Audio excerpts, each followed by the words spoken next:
आखात्यातल्या युद्धाच्या आणि संघर्षाच्या झळा भारतीयांना बसतायत। या संघर्षामुळे भारतीय अर्थव्यवस्थेला, नागरिकांना थेट झळ पोहोचतेय। लातूरमध्ये सुद्धा या सगळ्याचा थेट परिणाम पाहायला मिळतोय। तरुणांसह व्यापारी, उद्योजक आणि सर्वसामान्यांच्या खिशाला झळ बसल्याचं पाहायला मिळतंय। आणि याच संदर्भात लातूरमधल्या नागरिकांशी संवाद साधलाय आमचे प्रतिनिधी सचिन अंकुलगे यांनी।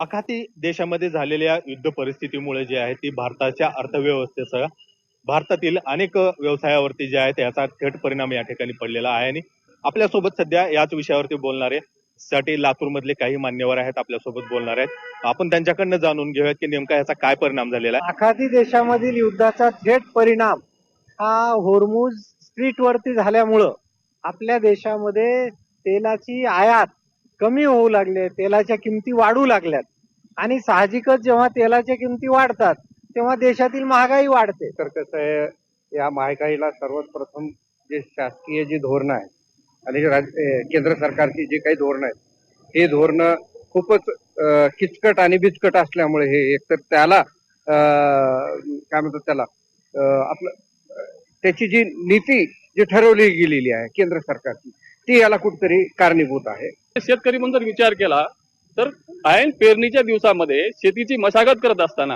आता 90% लोकांकडे बैल नाही, जोडी नाही, कुठला काही अवताचा हे नाहीये। त्यामुळे हे पूर्ण शेती ट्रॅक्टरवर अवलंबून आहे।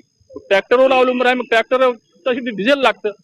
डिझेल मध्ये एकतरी पेट्रोल पंप वाले, डिझेल पंप वाले कॅन मध्ये पेट्रोल देत नाहीत। अमेरिकेसारखे जे या ठिकाणी जे विदेशी प्रोडक्ट आहेत याच्यावर खरोखर बंदी घातली पाहिजे, अशीच प्रतिक्रिया आता सर्वसामान्यांमधून समोर येत आहे। सचिन अंकुलगे, लोकशाही मराठी, लातूर।